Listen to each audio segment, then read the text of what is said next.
Africa Content TV.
We thank you, Father Lord, for the gift of life. Yẹ́lá sọ́ni tó bá ọtí ẹ̀sùn. Àjíò làbàgàbà sí ọ̀sáyé. Àpapà ó ṣe pé àgbẹ̀sẹ̀ ó ṣe pé ó alájúwa orin hàn kedere. Iṣẹ́ mi wọ́n ṣe wà láàbíọ́lá bàtà wà wọ́n sí ẹṣẹ́ lọ. Ọmọdé làbàgà rẹ̀ hàn.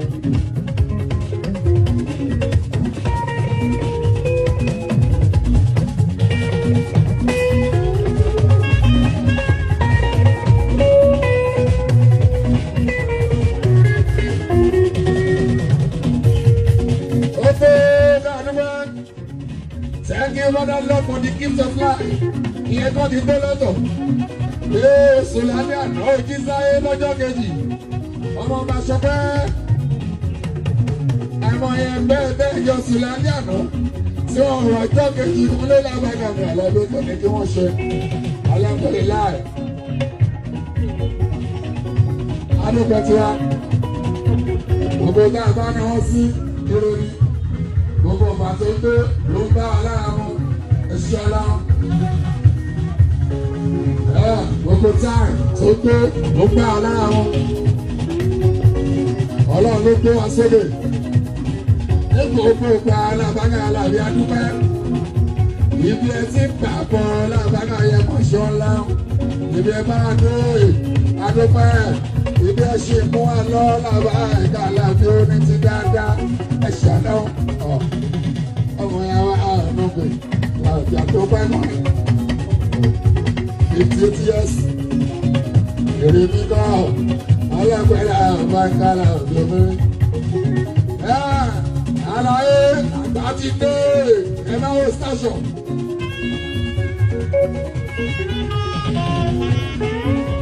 Wá sí Emmanuel station kì í bọ̀ ẹ̀ o. Ọjọ́ ojú ni ẹ wò pàṣọ.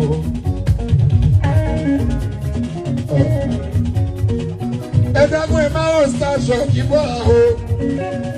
Ọjọ́ orí ni ẹ wò pàṣọ. Grace. Station Galabi. Grace. Station Galabi. Grace from God. Station mi làbàgà yẹn làbíà. Wàhálà láyé. Àwọn ẹgbẹ́ yìí kan. Àwọn ọmọ ṣe rí. Àwọn èjì etí ni ó làbàgà yẹn làbí àwọn ọmọ ṣọ wa. Mo ní ẹ ṣe adébẹ̀ tiwa. Ẹ dákun ẹ máa wo Station Galabi rárá.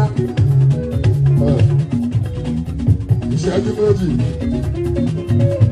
lókùnjì máa kí sísè olú lọ́dọ̀ mi ò múlẹ̀ láàbáká ìwà wá sí ọlọ́fà. But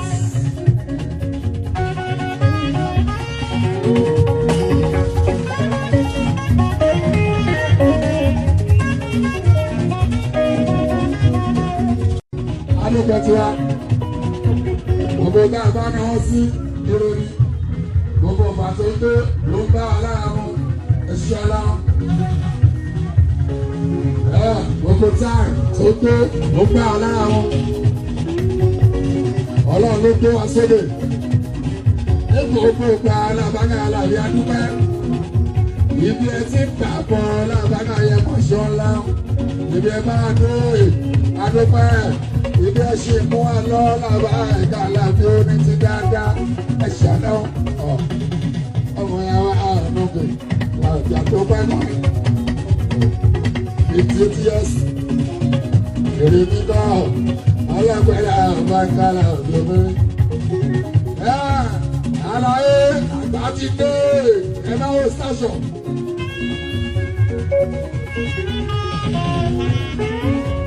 Wá sí Emmanuel station kì í bọ̀ ẹ̀ o. Ọjọ́ ojú ni ẹ wò pàṣọ.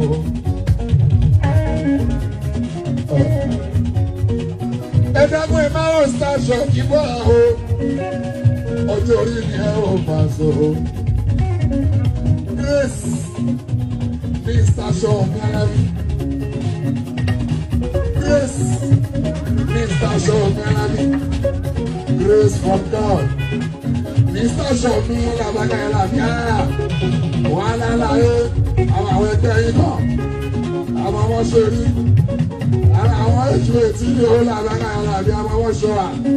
Mo ní ẹ ṣe adébẹ̀ tiwa. Ẹ dákun ẹ máa wo Station Galabi rárá. Ìṣẹ́jú méjì lókùnjì máa kí sísè olú lọ́dọ̀ mi ò múlẹ̀ láàbáká ìwà wá sí ọlọ́fà. But